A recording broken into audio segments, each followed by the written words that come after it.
like to read, but we can incorporate her reading and stuff that she does like to do. Okay. So Make we it can, fun. like for cooking, we can incorporate how she reads the directions for that. And she really likes looking through magazines and stuff, and maybe like cookbooks or like magazines with recipes in them. Yeah. That could be something that ties all of this together.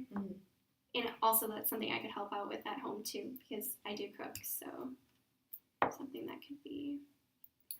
And for organization, I think I can have she will not be in my room for math, but just a suggestion would be having, in the resource room, having her own kind of like cubby space.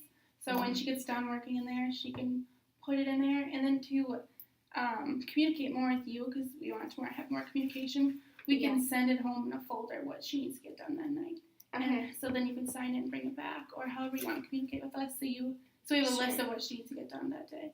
And then she can keep it in the room, the resource room. So she has her own designated spot for her materials in there. Okay, another thing I have a question on it. How do you feel about peer tutoring? Because I've noticed she doesn't have any really, really close friends, and her brothers and sisters do, so it's kind of hard for her to see that. She still enjoys life, but we have an after-school tutoring program for any subject, and it is peer tutoring, and so we could incorporate Leanna into that program after school.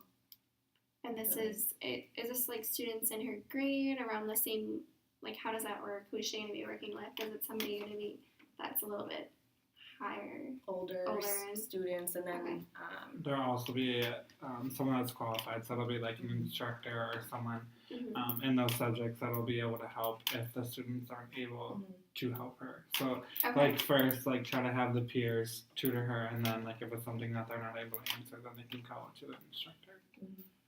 Yes. Sure. And this is a requirement that is done by the college, the local college. So we pull students in from them that are going to be teachers. Oh, okay, sure. Program. So it's kind of fresh for them, and they're but we will have a professional there to guide them if needed.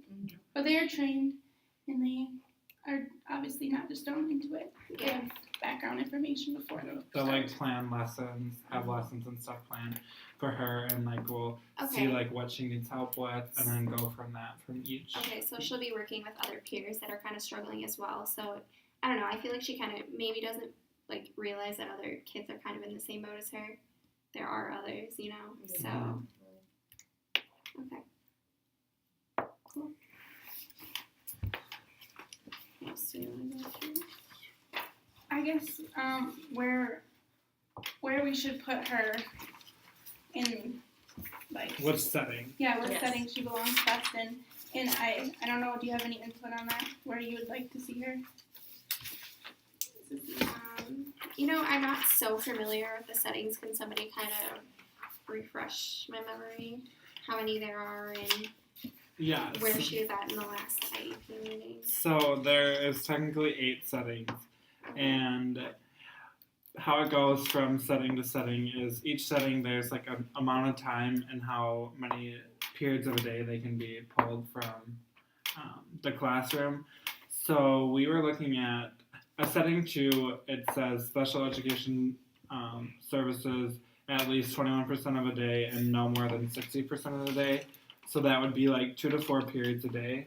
Okay. And then we were also looking at setting 3, which would be the special education services outside the general classroom for more than 60% of the day. So that would be 5 or more periods a day at the secondary level. So it just goes down to the times, how long she'll be out. So we did point out that she's going to be pulled from both math and reading, but not writing, correct? Correct, because she's very good at spelling. Okay, so that would amount to how much time in each? Are they going to be equally split? What do you think she needs more help in? What do you mean? Was he rephrasing in your math or? Yeah, just times. So how long our class periods are usually about an hour and.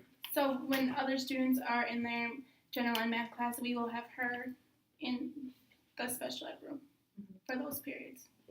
And then we're going to incorporate her in, so 2 of the periods, so we're going to have her in the resource room, and then the other one, the writing, we're going to have an aide in the room with the general ed classmates and peers. So technically, it would be a little over like 2 hours a day. Okay. And that can vary, Yeah. if more time's needed or not. So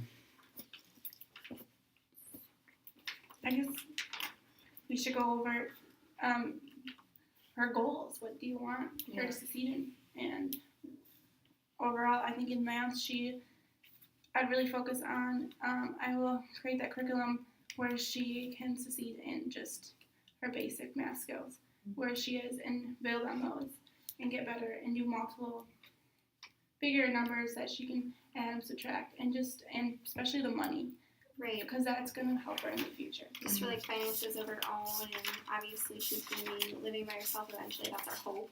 And yeah, she needs to be able to.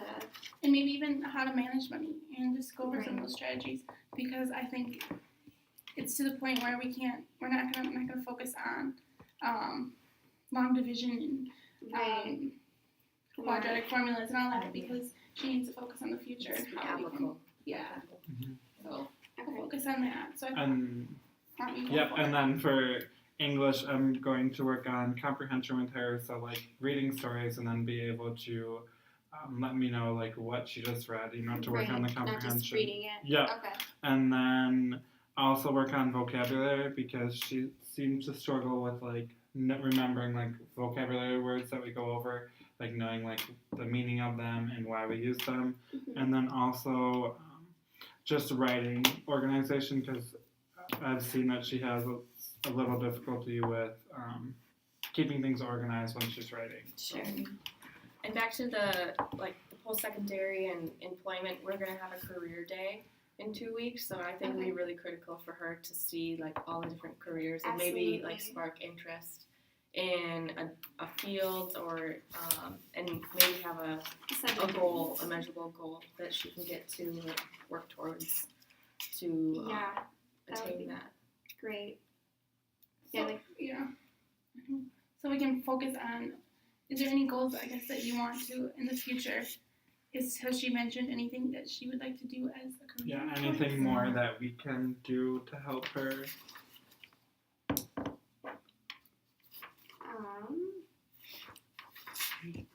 Is there? I don't know. Has she mentioned anything in class? All I've heard her talk about was her sports interest And her food. and her food. So I would say, for a suggestion, for sports wise, I can talk to some of the coaches and we can try to incorporate her to be part of the team, going to practices, writing the blocks that will.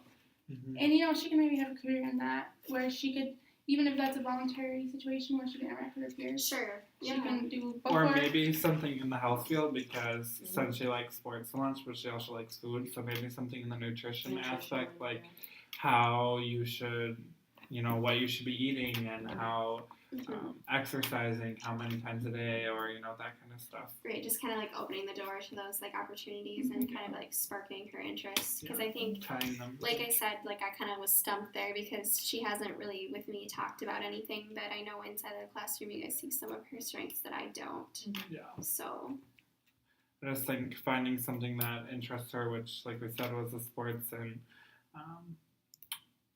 with the sports, I'll just find something in cooking that she would like to do for a future career. Do you have any goals for Leanna in like the house, and besides like independent living skills and like the money? she's really good with like we just mentioned, cooking, cleaning herself. She doesn't necessarily like to stay super organized, but a lot of teenagers do have like messy rooms, so I'm not like super hard on her about that. I really think that she needs to be like passionate about something, get excited about something, and like we've said, like mentioned multiple times, it's just like her interest in cooking and how many different things we can incorporate in that. So I think that's a great direction to head in, and like I said, I can help with that at home too. So in all aspects, we can really work together on that. And we can incorporate her in the foods courses that we have. Yeah, at school. absolutely. And I think once she sees that she can be good at that, maybe maybe that's something that she'll really enjoy. So going back to the setting, so